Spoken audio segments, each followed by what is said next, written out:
Assalamu alaikum wa rahmatullahi wa barakatuh. Hey guys, and welcome back to my channel. So today's video was one of the most requested videos I got across the board after my ethnicity tag. You guys wanted to know my story of how I converted to Islam. Honestly, this video is going to be probably one of the most important videos I make.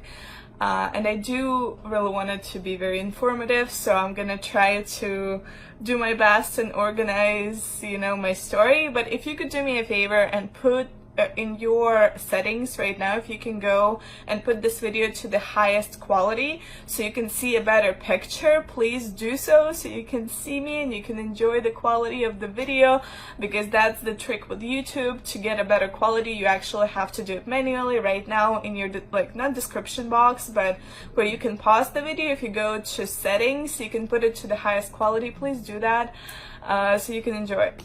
The truth is, I'm getting a sore throat, so I'm gonna get through this because I really wanted to film it today, and I know it's important, and I know you guys want to see that, so let's do it. So I am from Ukraine originally. I was 16 when I came to the United States first time, and before moving to the United States, I never really heard of Islam much. Like, I knew there's a religion, I knew about kind of the culture and traditions in the Middle East, but we haven't studied it much. I didn't really understand the concept of the hijab and all those things, so it was a very foreign concept to me, but it's something I was always really curious and open-minded about. Hijab, when it comes to hijab itself, I used to be Christian Orthodox, Russian Orthodox, so when you go to church in Russia, you actually, as a woman, would cover your head, so you would wear a headscarf. We just don't call it a hijab, we just call it a headscarf. And you would wear, like, pretty modest clothing. You would wear a long skirt, you would wear long sleeve shirt. You cannot walk into a church in shorts. This would be extremely disrespectful. Like, this is not something you do, right? As well as you cover your head. So this is part of Russian Orthodox religion that made sense to me, I haven't come across Islam until I was 18 years old. I didn't happen to have any Muslim friends, I grew up in a very Christian society, but it wasn't really practiced well. When it comes to living in the Ukraine and Russia, religion is not as important as culture is, and there's a lot of social norms due to the fact that during Soviet Union, religion was actually prohibited. You could not go to church, you could not go to the mosque, none of those things. So people are not only now are getting back into religion. You would still celebrate Christmas. I was baptized when I was a baby, but it was more of my mom's logic was that this is just a way to protect you. My mom is actually not Christian, believe it or not. She celebrates Christian holidays because they're official holidays, but she's not necessarily reading the Bible and practicing religion. She just believes in higher power, and that's all. Since I was little, there was a lot of puzzling questions that I've seen in Christianity that didn't make sense to me. Maybe they make sense to you and you're Christian, and that's great. I'm not here to, criticize your religion, whatever that is. I'm just telling you my story. A lot of things in Christianity didn't make sense to me. I was very curious as a child, and I would ask those questions to the responses I was getting from adults were not making sense to me, but as a child, you just kind of assume whatever your, your parents, your grandparents tell you, this is the right thing. So when I came to the United States, I came to the Midwest, which is a mostly Christian community, right? United States overall is a Christian country. There's not that many Muslims here, but it was very different from the Orthodox church I went to. I went to a Methodist church here, and people, women would come in without their head covered, right, in shorts. It was very free environment.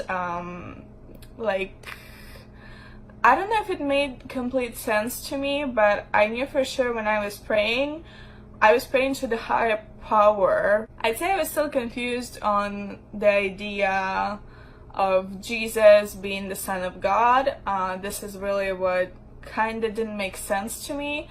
If it makes sense to you, that's great. It just didn't make sense to me.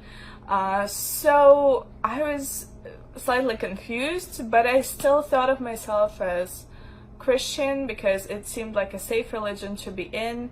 I knew there is a higher power, and so far in my life that seemed to be the only way to worship it. When I was 18, this is when things really have changed for me. I don't want to get into too much of details, but let's just say I met a Muslim person and they gave me a Quran. They actually found a Quran for me in Russian in the United States. So, I just said, hey, I'm curious to learn more, and next time I saw them, they brought me Quran and a couple of books that came along with the Quran, kind of explaining the bigger concepts in Islam. I said, okay, I'm gonna go ahead and check it out. I was curious. I was honestly curious about it. I didn't have any prejudice whatsoever to any religions. I just wanted to speak to people who practice those religions and why they chose them and what is different. I'm naturally a very curious person, and I want to know why you do what you do. Why do you believe in this and live your life by the laws of this book, right? I want to know. I'm curious. So I started reading not the Quran itself, but the supplemental book that came with it. I'm gonna list the name of it down below because honestly, the best book ever. You can find it in English, and it just changed my whole perspective. To be honest with you, to answer the question why I converted to Islam, because it made sense. This is the best answer I can give you, because it makes sense. People are different, there's a lot of boundaries that you may be confused about, but it made perfect sense to me. After I read that book, I just was so impressed. So it made so much sense. I knew that there's one higher power, right? One God I pray to. There's no middlemen need to be present there, which especially in Orthodox Christianity, pastors play a huge role. You have to go and talk to a pastor instead of just talking to God, which never really made sense to me because you should be able to just talk to God and, have that communication. But that's what made so much sense, right?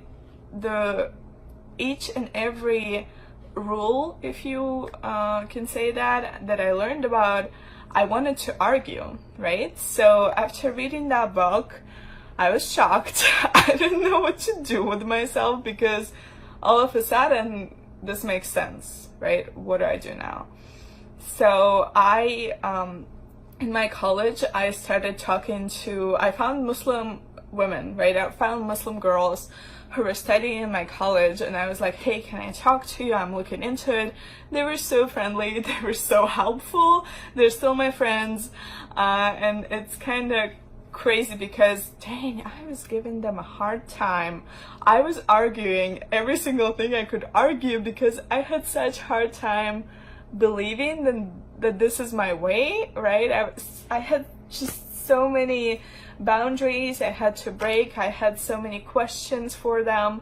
I remember disputing every single thing, and oh my god, we would talk for hours. And I got to talk to girls from different countries, Morocco, Tunisia, and Pakistan, right? So each of them had different views and different cultural views, but at the end of the day, having those three different perspectives really helped me put it all together and realize that I can be a type of Muslim I want to be. Just to give you an idea, I was studying Islam for 2 years before I converted. It is not an easy decision to do so because it is your change of lifestyle. It's changing everything, right? I'd say the first thing I stopped doing is I stopped eating pork. As a child, I never liked eating pork. I don't like pork. I remember in Ukraine, pork is like the primary dish. It's in so many things. It's ridiculous, and I always hated it. And adults would try to like make me eat it, and I just hated it. So I had this vivid memory. So the first thing I started doing, I was like, okay, I'm gonna give up pork. No more bacon. I can do it. And I never went back. Or I converted for 2 years. I haven't been eating pork. Yeah, I was like, yeah, no, it's gross. I think even if I would not have converted to Islam, I probably just would never eat pork again, because yeah, no, I'm good. You know, I just, of course, started meeting people. I went to the mosque several times. I just wanted to know all the details I can get, all the rules, all the cultural versus religious stuff, because culture is here, religion is here. You know, sometimes they don't correlate whatsoever. I think that's an important note. Everybody should know. But yeah, I was so interested and so motivated that honestly, I think I started believing after I read that book, right? After I started reading the Quran, after I started looking into it, I already had that belief. I just haven't taken my Shahada yet, which is, Shahada is when you essentially say, I accept the Prophet Muhammad as the Prophet and Allah is the only God, right? I think I could have mixed it up, but I'll tell you how I got to it. So, but of course it was a big decision in my life, right? And I didn't want to rush it. And you know, at some point I was talking to a friend of mine who's Muslim, and I told him all this stuff. I asked him all these questions, and I was like, yeah, I don't know when it's gonna happen for me, like, and he looked at me and said, you already believe it, why not just take the Shahada? And I was like, what? And he said, you're essentially just postponing the moment of taking the responsibility of being Muslim, right? You already believe in it. You already do. You will never be perfect.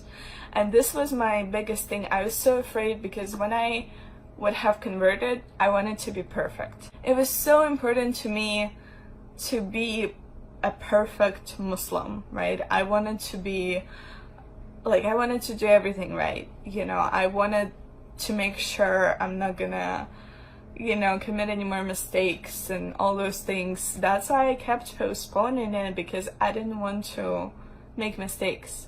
But I was making a mistake by believing and not converting. So I took my Shahada that evening. I did. It was the best thing in the world. I still couldn't believe, like, I remember when I took my Shahada,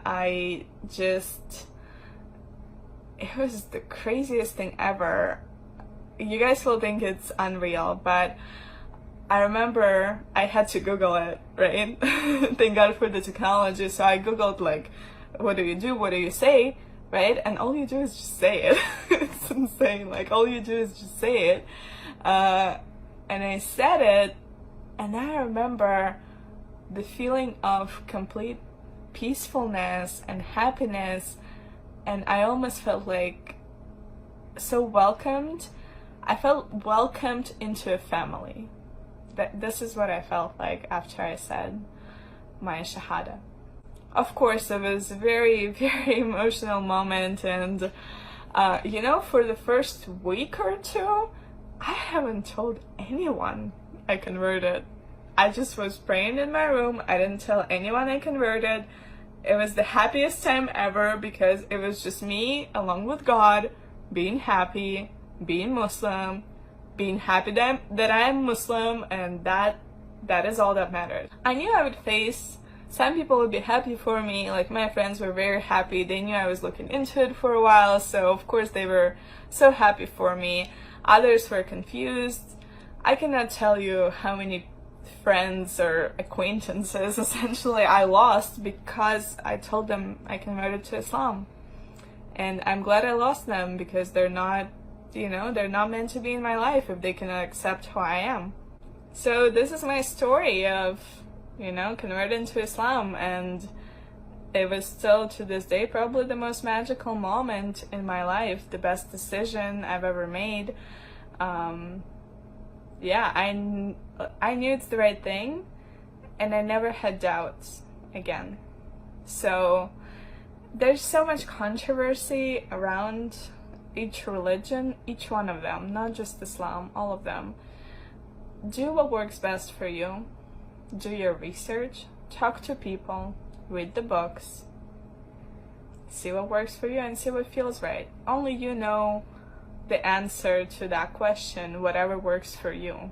I know I can make so many more videos. I actually have some ideas, like what things I started doing after I converted, what things I stopped doing.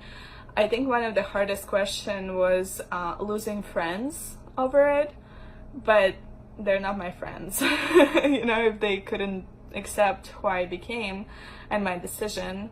So I think that's an important thing to discuss, because your life will change, but it will change for the better whenever you really embrace who you are and find the religion you feel comfortable in.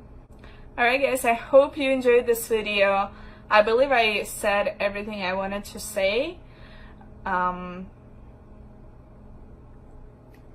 It's very interesting. Like, I still cannot believe my life turned this way. If I would have told myself when I was little that I would convert to Islam, I would probably be very, like, if somebody would have told me that, I'd be really confused. I hope you learned something. This is a big deal for me to be making this video. I hope you leave your stories down below. If you are a convert to Islam or to any other religion, please comment down below. Tell me about your story, your transition. Just a couple of sentences, because I do want to know. I read all of your guys' comments, and it makes my day. Alright guys, thank you so much for watching, and I'll see you in my next video. जी खुश आमदीद दोस्तों, उम्मीद करता हूँ video आपने पूरी देखी होगी और आपको पसंद भी आई होगी। इस्लाम कबूल करना या इस्लाम कबूल ना करना ये इंसान के हाथ में नहीं। इस्लाम कबूल करना ये अल्लाह की तरफ से, हिदायत अल्लाह की तरफ से होता है। अगर इंसान अपने मनपसंद आदमी को हिदायत देता तो रसूलुल्लाह सल्लल्लाहु अलैहि वसल्लम अपने चचा को हिदायत दे देते, लेकिन ऐसा नहीं।